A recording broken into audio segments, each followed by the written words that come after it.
This is the story of a young woman named Moika, who works as a sweeper in a police station. One day, while cleaning the evidence room, a file related to a murder case accidentally falls on the floor. As she picks it up, she notices something shocking. The evidence reveals that the person the police considered to be the main suspect is actually just a pawn, while the real culprits are still free. The police believe the dead man's wife is the killer only because she has been missing since the day of the murder. Quietly, Moika writes the word victim instead of suspect on the caseboard and leaves without telling anyone. The next morning, Detective Carrick and his team arrive at the station and are stunned to see the change on the board. No one admits to doing it, and the confusion angers Carrick. He checks the CCTV footage and discovers that Moika is the one who altered the board. The police bring her in for questioning, demanding to know why she interfered in their investigation. Calmly, she explains that the wife is being treated as a suspect only because she went missing after the murder. But when looking closely at the pictures from the crime scene, it is clear that a third person was present in the room that day. Moika suggests that the killer may have kidnapped the wife to mislead the police, and that her life could also be in danger. The officers refuse to believe her at first, until another officer reports that a third person was indeed seen at the house on the day of the murder. Before confirming this lead, Detective Carrick orders Moika to be detained for a day for interfering with official work. Later, the team reviews CCTV footage from outside the victim's house and notices a young woman entering the house about 30 minutes before the murder. They summon her for questioning, but she firmly denies ever visiting the house, claiming she was home all day. The detectives are left puzzled. Around this time, Moika is released from custody. As she is leaving, she takes a quick look at the CCTV footage and confidently declares it to be fake. She points out that the date and timestamps are wrong. Detective Carrick dismisses her words, but the lieutenant asks her to explain. Moika calmly notes that in the video, the wind is blowing from south to north, while during that season, it should naturally blow from north to south. This proves that the footage was recorded months earlier and altered to match the day of the murder. After investigating her claims, the team finds that everything she said is correct, leaving the detectives amazed. As Moika prepares to leave, the lieutenant stops her and asks how she figured all this out. She smiles and reveals that she has an IQ of 160, which gives her a sharper mind and stronger powers of observation than most people. She also watches many documentaries, which helps her analyze details quickly. Meanwhile, Detective Carrick meets the victim's daughter, who shares a strange detail.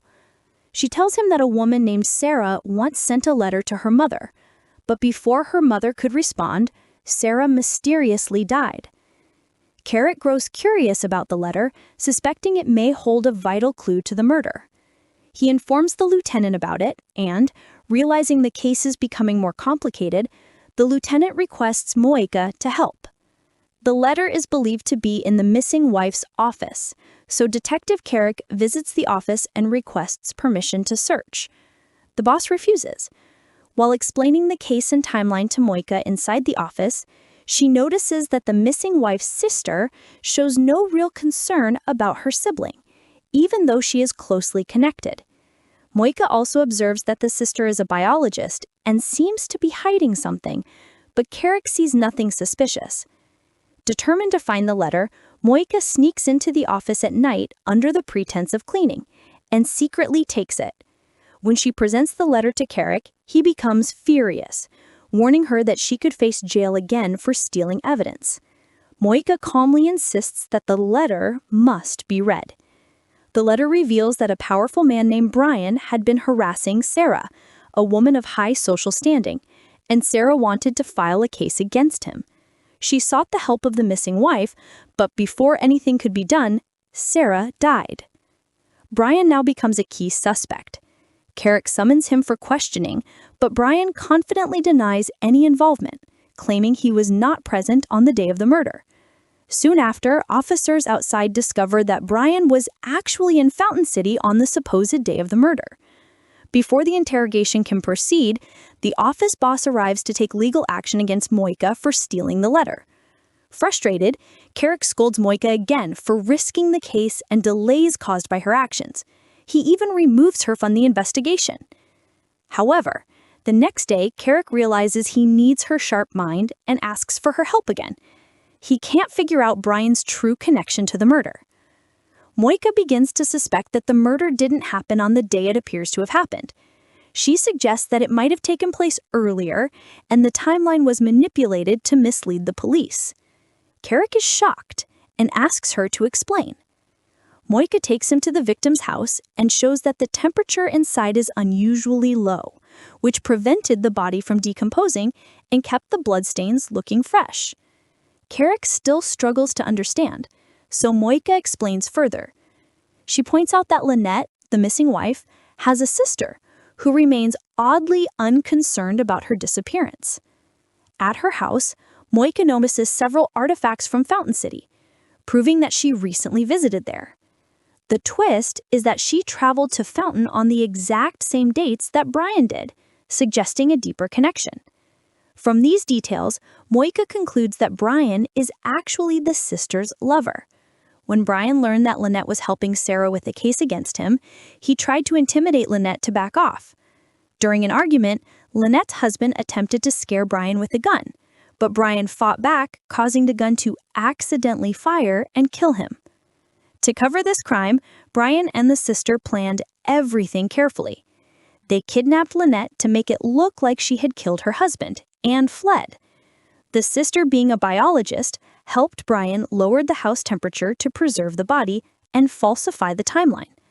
They also replaced the CCTV footage with older videos and updated the timestamps to create confusion. Using her keen observation, Moika guesses where Lynette is being held. Her instincts prove correct, and the police soon rescue Lynette and arrest the culprits. Everyone is astonished at how Moika solved such a complicated case with such precision. Impressed, the lieutenant offers her a job as a detective, but she initially declines, saying the work would take too much time away from her family. In the final moments, Moika is seen with her young daughter. The girl harbors resentment towards her missing father, believing he abandoned them. Moika is saddened by her daughter's misunderstanding, knowing that her husband disappeared mysteriously 15 years ago and was never found. Determined to uncover the truth about her husband, Moika later accepts the lieutenant's offer on the condition that he helps her search for her missing spouse. He agrees. At home, Moika learns that her daughter has won first prize in a painting competition.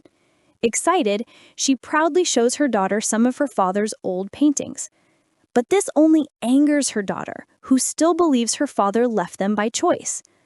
Moika remains quietly heartbroken, carrying both the joy of her success and the pain of an unsolved mystery in her own life. Meanwhile, there is a knock at the door. Moika goes out to check and finds the lieutenant standing outside. He brings unexpected news about her missing husband. He tells her that her husband's car was found at the police station 3 days after his disappearance. Inside the car, they discovered a pack of diapers, which clearly meant that he was bringing them home for their children. This proves he never intended to leave his family. Hearing this, Moika's eyes fill with tears. Days continue to pass as Moika works as a detective. She helps solve many murder cases, allowing the police to catch dangerous criminals quickly. At the same time, the lieutenant keeps investigating her husband's disappearance. One day, she learns that 15 years ago, one of their own officers had arrested Moika's husband for making a painting on a wall illegally. The building where he painted was known to shelter criminals. The lieutenant tells Moika that her husband might have gotten into trouble because of something that happened there. But Moika shows her several pictures of her husband's beautiful paintings and firmly says she does not believe he was involved in anything criminal. Months go by, and after working hard, Moika finally receives her formal detective badge. Overjoyed, she goes to the washroom to take a picture of herself when suddenly a woman enters, crying. Moika gently asks what happened. The woman sobs and tells her that her 2 daughters are missing and she has come to report it to the police. Moika comforts her and assures her that her daughters will be found. Detective Carrick and Moika begin their investigation and visit the woman's house to speak with her and her father. They learn that the woman is divorced and that her ex-husband, an environmentalist, had repeatedly filed for custody of the daughters but always lost the case. They investigate the ex-husband and discover that he recently applied for passports for both the daughters. It seems possible that he ran away with them. To confirm, Carrick and Moika visit his house, but no one is there. Outside, Moika notices a small greenhouse. Inside, cucumbers and tomatoes are planted together, which is unusual because these two plants cannot grow properly in the same soil. Since the man is an environmentalist, he would have known this. Detective Carrick looks at her and asks if she is suggesting the greenhouse is new and something is hidden there. Moika nods and says they might have removed the plants to cover something. They dig and discovered the dead body of the ex-husband, the very man they thought was the suspect. Now they realize he was actually the victim, and the missing girls could be in serious danger. Their next step is to inform the children's mother. When they visit her home again, they're surprised by the size of the mansion. Even her father has a personal driver. While Carrick speaks with the family, Moika quietly talks to the maid. The maid reveals that on the day of the murder, she saw the children's grandfather returning home looking nervous. Moika grows more suspicious. Then, she speaks with neighbors and checks the man's behavior report from the Child Bureau. Strangely, the Bureau's report is very negative, which is why the court denied him custody. But neighbors and relatives describe him positively. Moika tells Carrick this clear contradiction means the social worker who wrote the report is hiding something important. They research the social worker and learn her name is Sarah. Witnesses also report seeing a red-haired woman frequently visiting the dead man. They track Sarah to her home. Moika observes that Sarah's kitchen contains very cheap groceries, showing she doesn't earn much. Yet Moika notices a bag of expensive Hawaiian flour, luxury slippers from a 5-star hotel, and high-end bills on the table. From this, she guesses that the wealthy grandfather bribed Sarah to write a false report against the victim. When confronted, Sarah finally admits that the grandfather paid her and others to spread lies about the man. Apart from this, she has no connection to the murder, so the detectives let her go and arrest the grandfather for questioning. The investigation continues, and the family driver reveals that on the day of the murder, the grandfather went out alone without him. At the station, Detective Carrick questions the old man, who denies killing his son-in-law. Carrick calmly says he believes the grandfather hired someone to commit the murder because the victim knew about his illegal business activities. The grandfather keeps denying it, but soon evidence proves he indeed hired a man to kill his son-in-law. The hitman is arrested, but the kidnapped girls are still missing. That same day, the girl's mother also disappears, raising suspicion that she might be helping her father cover his crimes. The team adds her to the suspect list. Moika refuses to believe this, but then an officer reports that the woman just withdrew a large sum of money from the bank. Even Moika begins to worry that the mother might be involved. Later that night, while watching the news, Moika notices something strange in a photo of the missing girls. Behind them is a rare artifact, a Buddha statue, that she hadn't seen when visiting the house earlier. This means someone has stolen it. Moika quickly informs Carrick, saying they can track the artifact's sale to find the thief. They visit an antique shop and are shocked to see the children's mother already there, selling more valuables. Moika asks why she withdrew so much money and selling antiques. Crying, the woman confesses that she received a call from the kidnapper, demanding ransom. He threatened to kill her daughters if she involved the police. That is why she stayed silent and gathered the money. Moika immediately calls Carrick, and together they promise the mother that they will save her daughters without alarming the kidnapper. They accompany her to the meeting spot. The mother hands over the money, but the kidnapper takes it and runs without releasing the girls. Everyone panics until Carrick calmly reveals that he planted a tracker inside the money bag. They follow the signal to a parked car, but neither the children nor the money are inside. Moika notices the radio playing a specific talk show. She suddenly remembers the driver at the mansion listening to the same show that day. She recalls how he had parked in a spot where he could clearly see the girl's mother. From these details, Moika concludes that the driver must be involved. She suspects the driver kidnapped the girls to extort money, hoping to quit his job and marry their mother. They arrest the driver, who admits to kidnapping the girls, but insists he did not kill anyone. He says that while driving toward the mountains, the girls escaped from his car, and now even he does not know their location. Fearing the girls are in danger, the detectives rush to the mountains. Using survival signs the girls left behind, skills taught by their environmental father, Moika follows the clues and finally finds them. The girls are rescued safely, and the case is closed.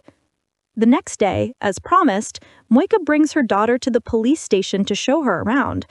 While her daughter goes to the washroom, a strange woman suddenly enters the station.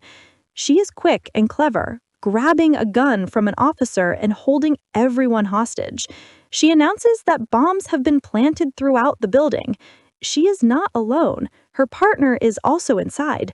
As he collects everyone's phones, Moika secretly sends a warning message to her daughter to escape. But instead of leaving, the brave girl returns to help her mother just as gunshots echo through the station. The armed woman explains her motive. One of her friends, a fellow soldier, was arrested for a murder he did not commit. They went to court for justice, but failed. She demands that the detectives reopen the case and collect evidence to prove his innocence, or everyone inside will die. Outside the station, the lieutenant and Detective Carrick learn about the situation and discover that the intruders are military officers. The female soldier calls the lieutenant and warns him to find the real evidence quickly, or she will detonate the bombs. Following her instructions, the lieutenant and Carrick reopen the old case. They learned that a senior officer was found dead in his van, and all evidence pointed to their accused friend because he had fought with the officer before his death. So far, nothing has been found to prove the man innocent, and time is running out. The detectives who were held hostage inside the police station kept studying the details of the murder case. So far, Logan, the man already arrested, still appeared to be the main suspect. Morgan examined the evidence carefully and noticed something strange. There was a clean corner between the bloodstains at the crime scene, which meant that a page had once been placed there and later removed. Whatever was written on that paper could hold the key to the mystery, and the person who took it might be the real killer. Morgan immediately called the lieutenant and the detective cadet who were inside the army van where the murder took place. She asked if they had found any paper there. The detective replied that no paper was found, but the major's laptop had been recovered. Morgan instructed them to check the laptop for the last file he worked on. From the computer, they learned that the major had been preparing a report to punish a soldier. Since this clue didn't lead anywhere, they called the major's daughter for questioning.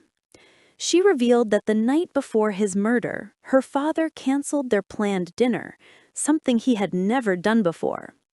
The next day, he was killed. Morgan needed to know where the major went after canceling dinner, so she checked his phone from the evidence box. Tracing the last location, they discovered that the major had visited a place known for drug deals. Connecting the dots, Morgan suspected that the soldier the major was writing about might be a drug addict. She began asking in the military about any soldier who had been dismissed for drug-related issues. While the investigation dragged on, The armed man inside the police station grew nervous. His partner tried to calm him, reminding him that they didn't trust the police but needed their help for now. Another officer noticed their panic and attempted to disarm the man, but in the struggle, the officer was shot in the leg. Everyone froze in fear. Morgan demanded an ambulance for the injured officer, but the captors refused. Thinking quickly, Morgan appealed to their emotions. She revealed that the pregnant woman holding them hostage was in a relationship with Logan, the officer currently under arrest. Hearing this, the male partner became furious, feeling betrayed. The woman insisted she hadn't deceived him, only kept her pregnancy a secret. She reminded him that their goal was to free Logan. Seeing their emotional state, Morgan pressed again for medical help, and the captors finally agreed. The wounded officer was taken away in an ambulance along with Morgan's daughter. The investigation continued, and the detectives discovered CCTV footage showing the major meeting someone before his death. Unfortunately, the footage was blurry, making it impossible to identify the man. Morgan kept digging through old reports and found that the major had purchased a tracking device days before his death. Clearly, he wanted to follow someone. Checking the tracker through the major's phone, they found that the tracked person's last known location was also at the drug dealing site. Morgan announced that the killer was unaware of the tracker and that they could use it to find him.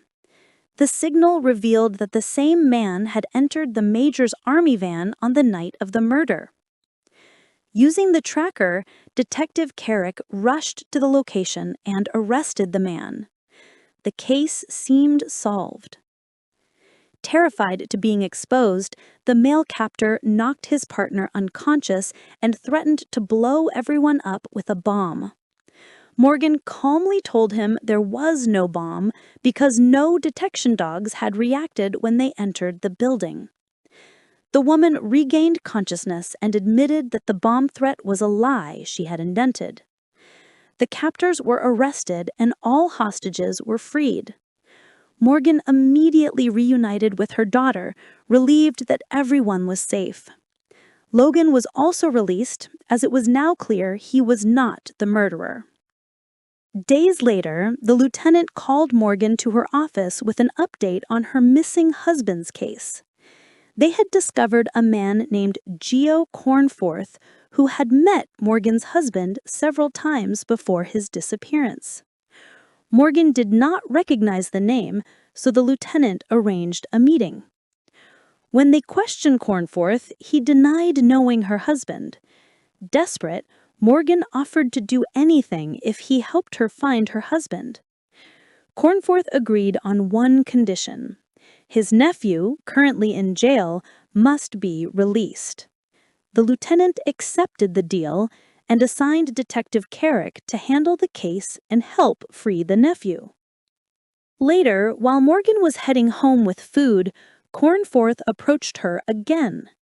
He claimed to have valuable information about her husband, but said he would reveal it only after his nephew's release. Morgan returned to her routine of solving cases. One day, a robber informed the detectives about a party arranged for all officers. Everyone grew excited, but before they could celebrate, Detective Carrick received a disturbing email. A kidnapped man appeared in a photo holding a board that warned they had only 2 hours to act. Using the photo, they quickly identified the victim and rushed to his house. He was missing, but a parcel lay outside. Inside was a jigsaw puzzle of a map with one piece missing, the location where the man was held. They hurried to the mountainous area shown on the puzzle and found clue cards scattered like a game.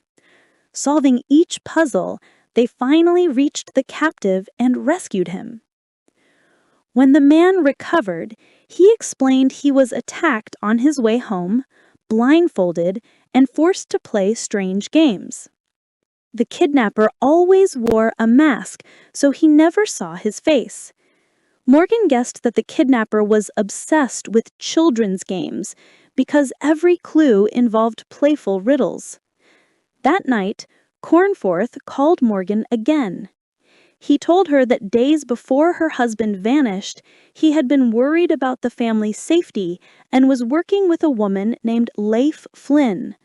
Morgan did not recognize the name. The next day, the investigation continued as the kidnapper sent 3 dolls and new clues inside a baby box to the police station. While everyone was confused, an officer claimed to know the kidnapper.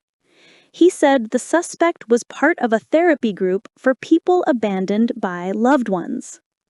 The officer attended a therapy session to gather information but learned the suspect was absent.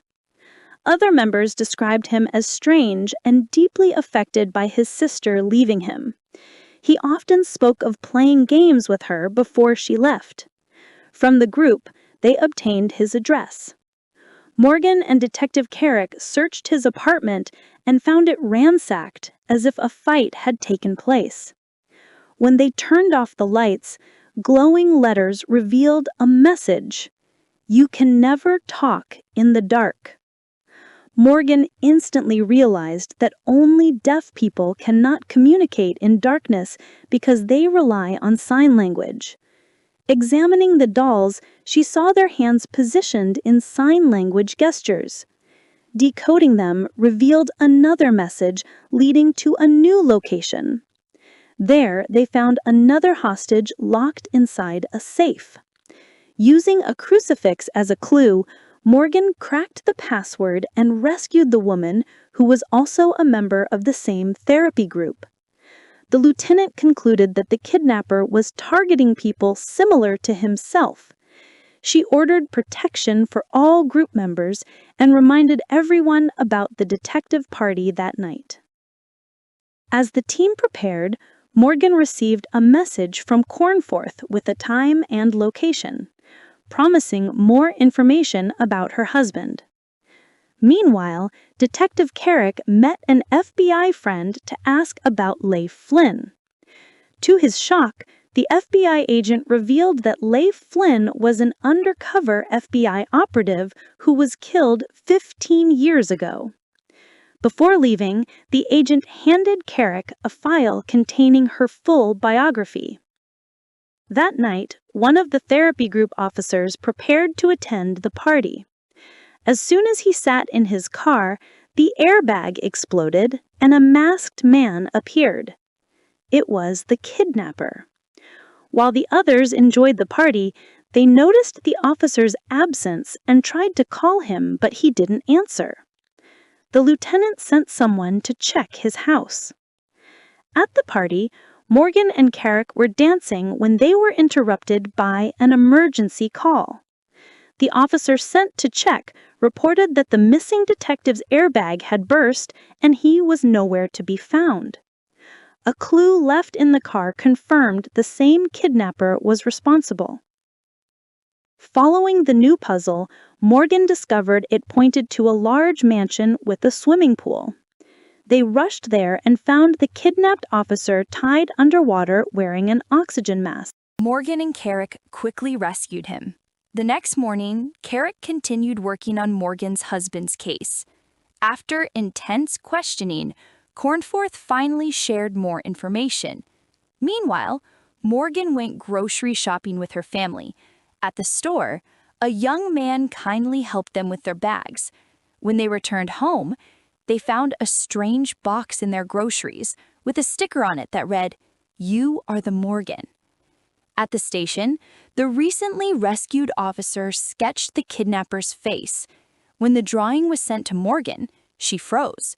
It was the same young man who had helped her at the grocery store and secretly placed the package in her bag. Before she could react, Morgan received a chilling call revealing that her husband was still alive. Where he was and what had happened to him remained a mystery as the season came to an end.